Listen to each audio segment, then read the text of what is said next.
também. Em todas as plataformas. Nossa, que chique, gente, dizer isso. Bom, vamos começar mais uma live.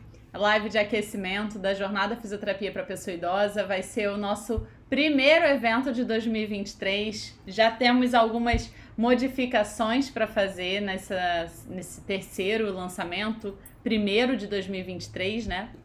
E aí, para esse aquecimento, vamos voltar aqui com as lives e começar a falar bastante sobre fisioterapia em gerontologia, falar sobre exercício, vamos falar sobre tudo que aborda, ou melhor, todos os assuntos que estão envolvidos ali com gerontologia.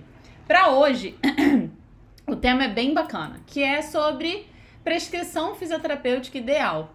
Ou seja, como é que a gente pode prescrever fazer uma prescrição ideal de fisioterapia, né, de conduta fisioterapêutica em relação a exercícios para o nosso paciente. E, de primeira, eu já vou falar que não existe essa prescrição ideal, não. Porque, na verdade, não é receita de bolo. Lembra que eu já falei isso em outro momento, em outro vídeo, enfim. Fisioterapia não é receita de bolo. Não existe essa de você chegar para o seu paciente, nem mal e porcamente faz uma avaliação e aí você prescreve a mesma conduta para vários pacientes, né? Não existe isso. Então, para responder isso, a prescrição ideal fisioterapêutica ela tem que ser baseada numa avaliação muito bem feita. E aí entra uma outra frase que eu adoro dizer. Antes de você estar preocupado com o melhor atendimento, com o melhor tratamento que eu posso oferecer, porque a minha técnica, até porque na literatura a gente sabe que essa promessa de minha técnica trata tudo, ela é, inclusive no nosso código de ética é proibido, né? Mas, enfim, a gente sabe que pesquisa científica que promete ali, ou alguém que promete que a minha técnica é infalível, a gente já sabe que não está muito bem embasado. Mas, enfim, aí quando você chega, né, a minha técnica é infalível, cara, você antes de tudo fez uma avaliação infalível no estilo Cebolinha.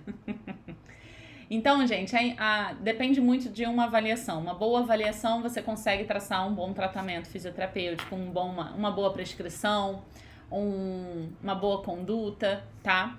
Mas é lógico que a gente pode se basear segundo as recomendações, né, os guidelines de exercício, para prevenção, para saúde. E aí esse conteúdo de hoje, ele foi montado em cima de uma pergunta que eu recebi, que foi o seguinte: o que deve constar em uma consulta fisioterapêutica ideal para trabalhar prevenção? E hoje eu estava fazendo atendimento de manhã, e aí uma das coisas que eu falei para minha paciente foi: eu já tô trabalhando prevenção, que é o que eu mais amo. E aí às vezes eu sempre repito isso: prevenção que é o que eu mais amo. E é verdade, eu adoro trabalhar com prevenção, porque, enfim, a gente tem mais formas de abordar exercícios, de abordar tratamentos, de abordar técnicas, intervenções, porque a gente tem um repertório ali maior quando a gente está trabalhando em intervenção. Quando a gente já está, prevenção, quando a gente está tendo que intervir em cima de uma condição já instalada, a gente tem que tomar alguns cuidados, a gente já tem um protocolo ali, lógico, na literatura, então a prevenção para mim é sempre melhor trabalhar. E aí, como é que a gente pode prescrever uma conduta ideal para o nosso paciente, né? Eu já disse que não é receita de bolo, mas a gente pode nos basear pelos guidelines, ou seja, pelas recomendações que existem. E aí, a gente tem a primeira recomendação, que é da OMS, que eu já falei outras vezes também, que são 150 minutos semanais de exercício físico, né?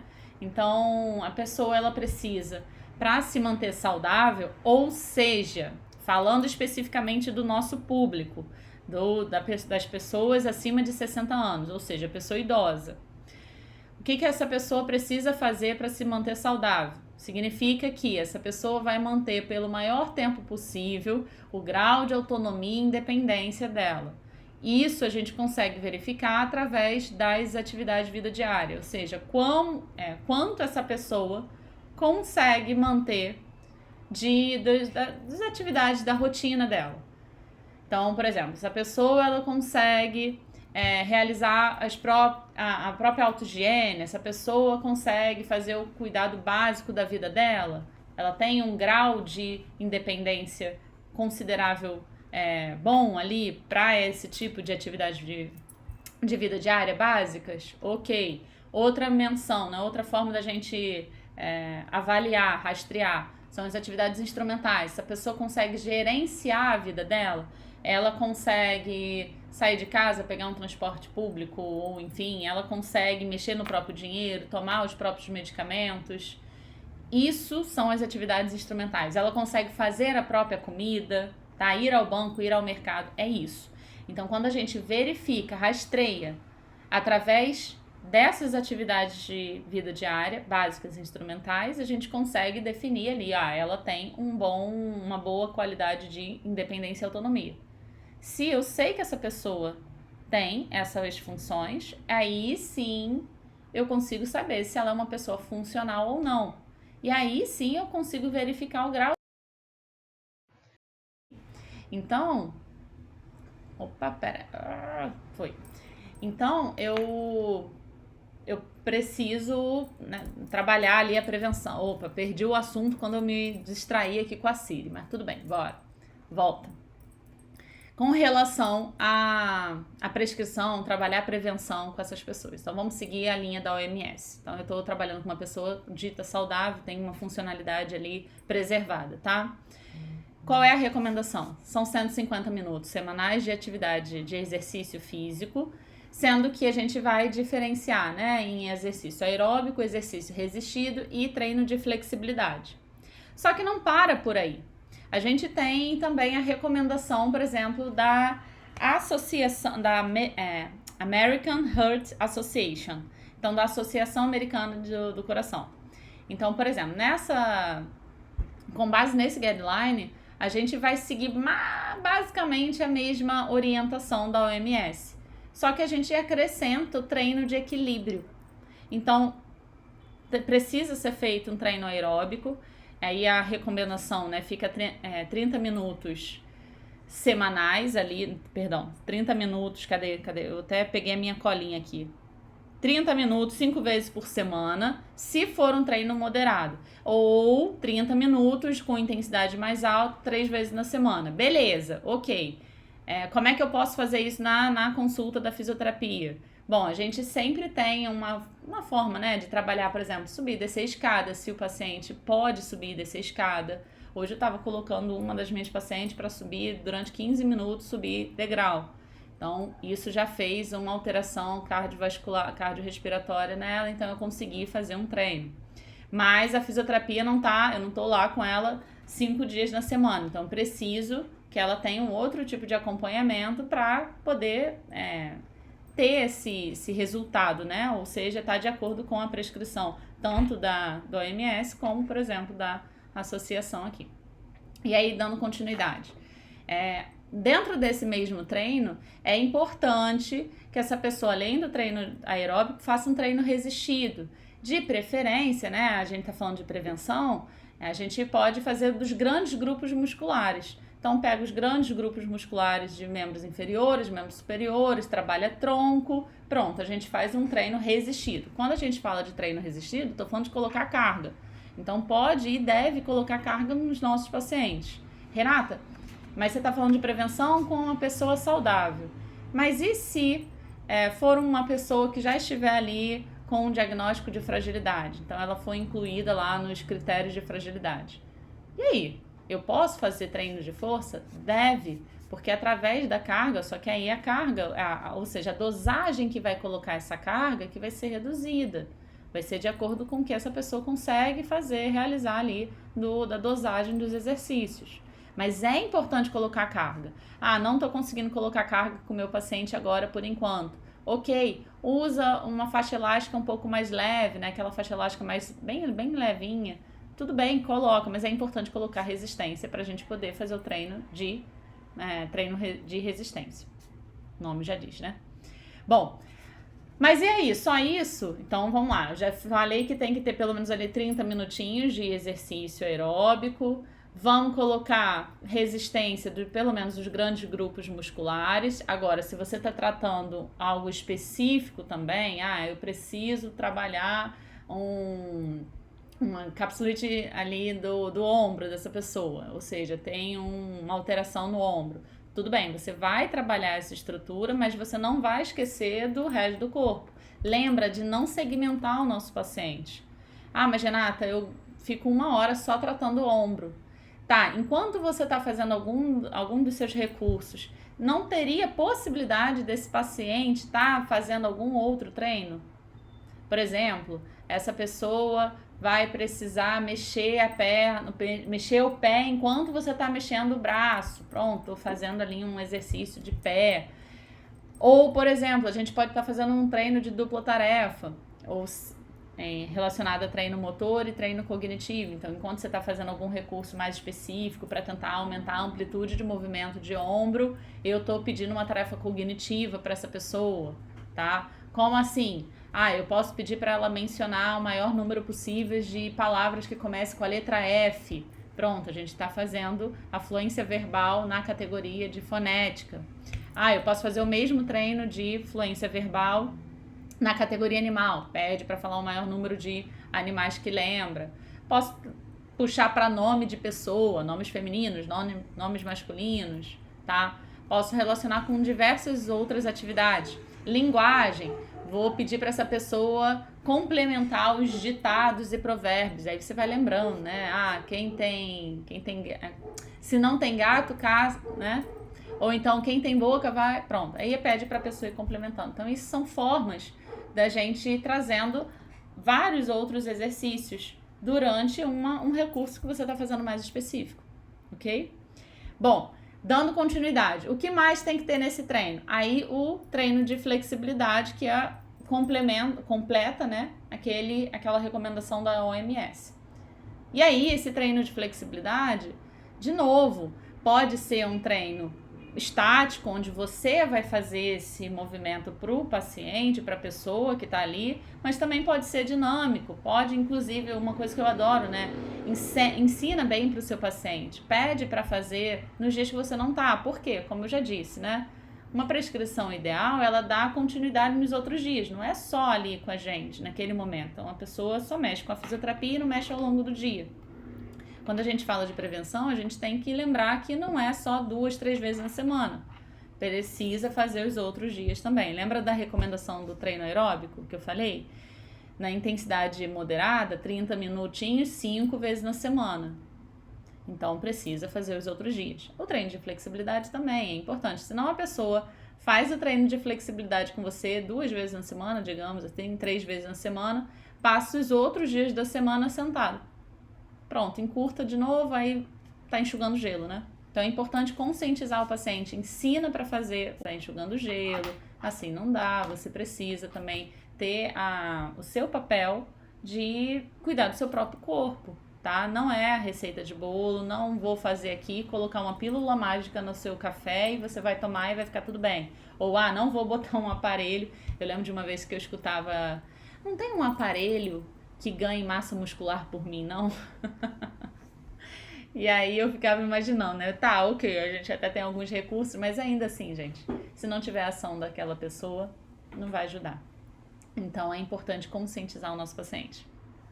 Então fazer o treino de flexibilidade também é uma recomendação dentro dos guidelines de exercício e é importante que tenha na nossa conduta, principalmente quando a gente fala de prevenção, quando a gente fala de pessoas saudáveis, é importante que a gente mantenha essa rotina, tá? E por último, que não estava sendo mencionado antes, né, quando eu falei da recomendação da OMS, mas vou reforçar agora, é o treino de equilíbrio.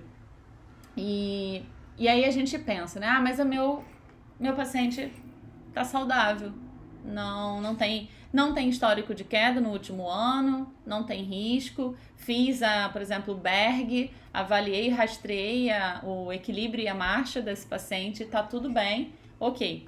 Uma coisa que eu aprendi, pessoal, que é muito interessante, é que a gente deve parar de só falar, só priorizar aquilo que tá ruim. Eu só vou focar no que tiver ruim, e o que tiver bom deixa. porque já tá bom, não preciso me preocupar. Só que o que a gente vê, né? O que a gente identifica no processo do envelhecimento? É que o que tá bom, tá? De qualquer função. Pensa em qualquer função de um paciente que você já atendeu. Qualquer função. Aquilo que tá bom, meu paciente consegue chegar até o chão. Essa funcionalidade, essa pessoa consegue apanhar objetos no chão, ou seja, tem ali uma flexibilidade, tem força de core, tem, enfim. Não vou trabalhar isso, porque já tem. Se essa pessoa não tem o hábito de manter essa função, se ela não faz nada que mantenha isso, vai se perder. Porque é o processo de que você não usa, você vai perdendo. Ou você não ativa, né? Pensando no lado da musculatura, da sarcopenia, se você não ativa a musculatura, perde massa. Então, às vezes, a gente tem muito um olhar de só querer trabalhar, de só querer fazer exercício ou fazer alguma conduta fisioterapêutica no que tá ruim. Mas esquece de manter pelo menos o que tiver bom, mesmo que seja um pouquinho, mesmo que seja solicitando um exercício para o seu paciente no dia que você não vai fazer fisioterapia nele. Mas é importante a gente rever o que essa pessoa tem ali de função mantida, né, em bom estado de preservação daquele corpo e manter isso na fisioterapia, tá? Não é porque a pessoa... é um exemplo.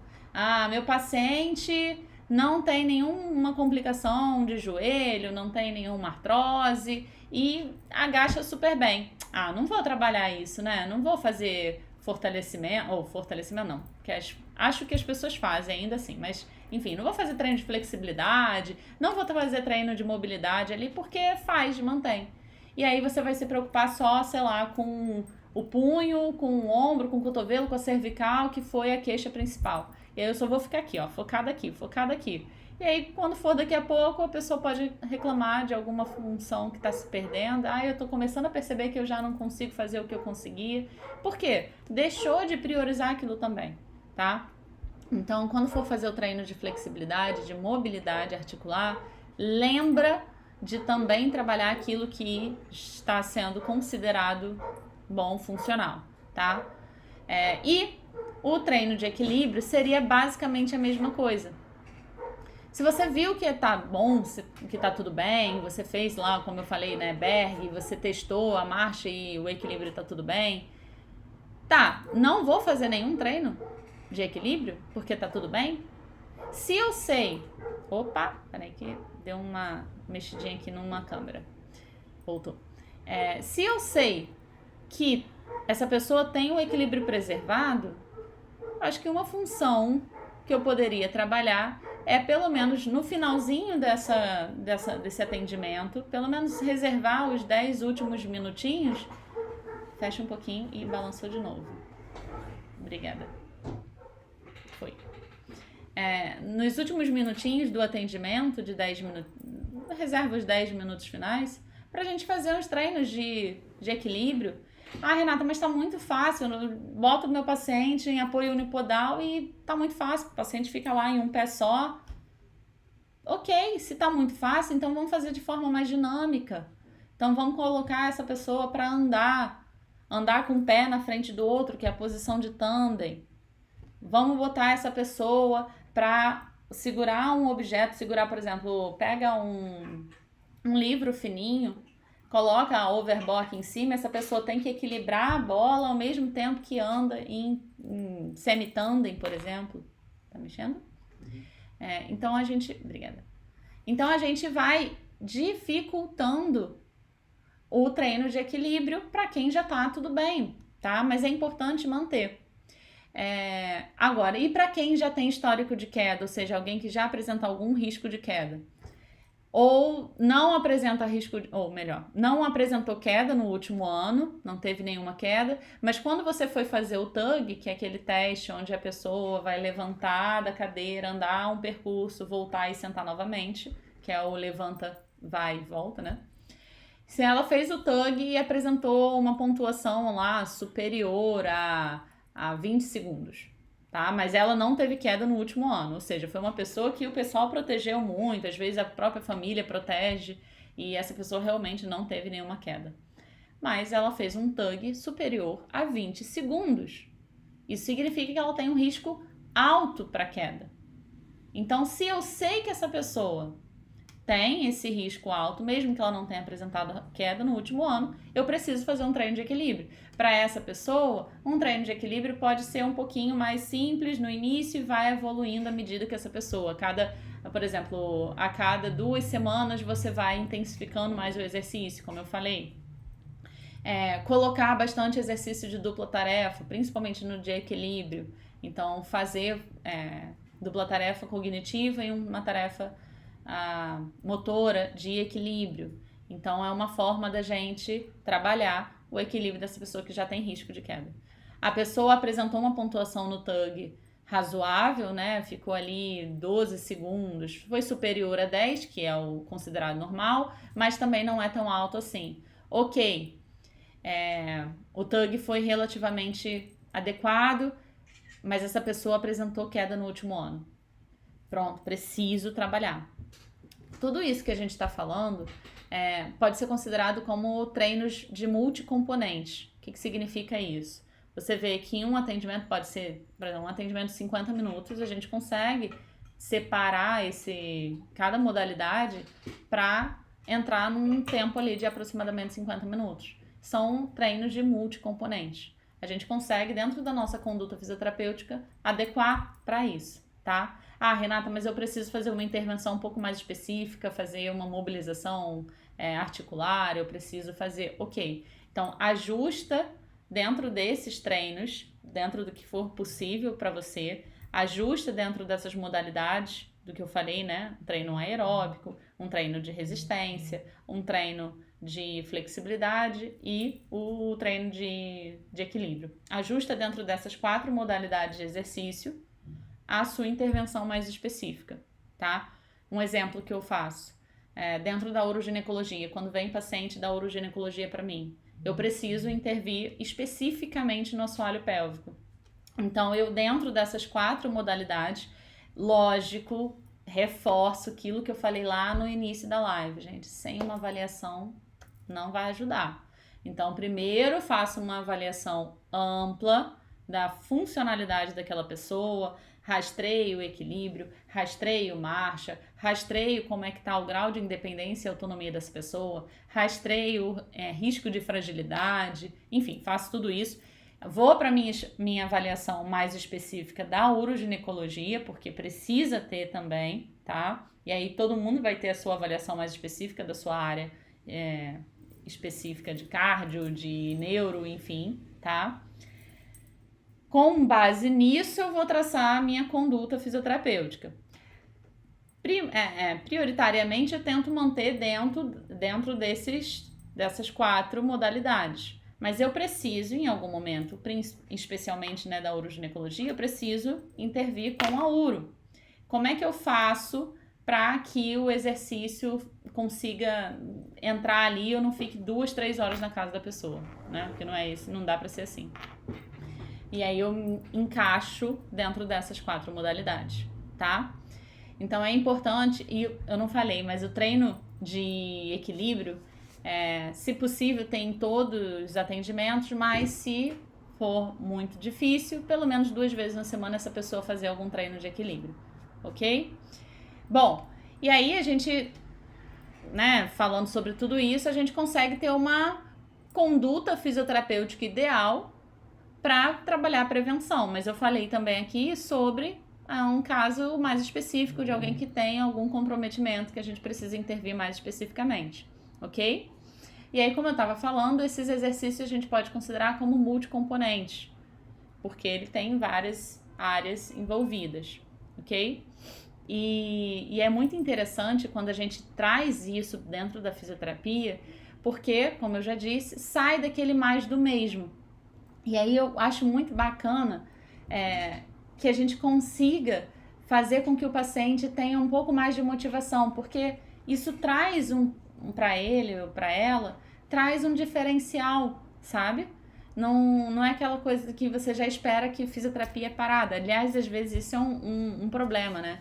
Que o paciente ele tem aquela ideia de que Ah, eu vou pra fisioterapia, eu vou ficar deitado na maca, fazendo ultrassom, fala assim não, fala fazendo choquinho, massagem e aquela caneta. Eu lembro de ouvir isso. Ah, vou fazer choquinho, tens não, que não fala tens, fala choquinho.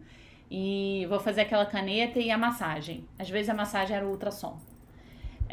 E aí a pessoa tá tão acostumada que a fisioterapia é isso, que aí quando você traz uma outra mobilidade, ou modalidade de intervenção terapêutica, isso faz com que a pessoa, opa, olha, não é tão chato, não é receita de bolo, tá? Então, isso eu acho que é um grande diferencial quando a gente quer trabalhar prescrição.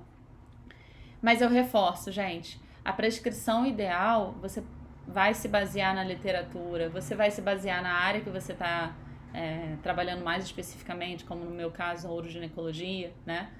Porém, contudo, a prescrição ideal depende de uma avaliação muito bem feita.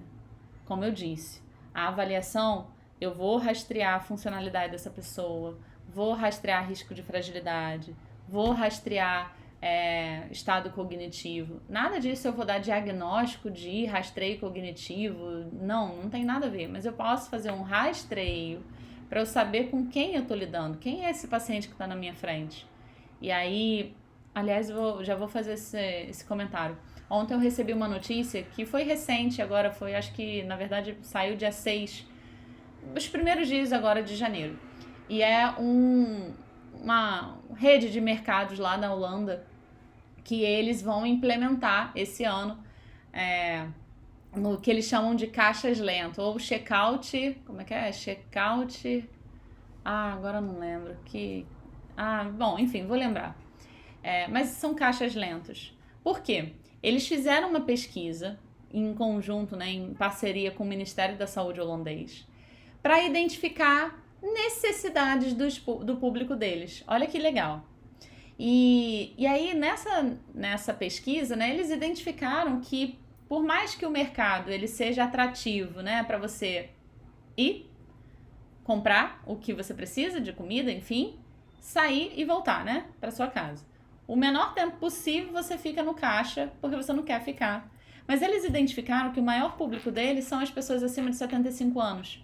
E eles viram que essas pessoas no mercado, de novo, procurando algo a mais do que simplesmente ficar o menor tempo possível ali. Na verdade, é o contrário, queriam ficar o maior tempo possível para socializar. E então eles entenderam quais eram as necessidades do público deles.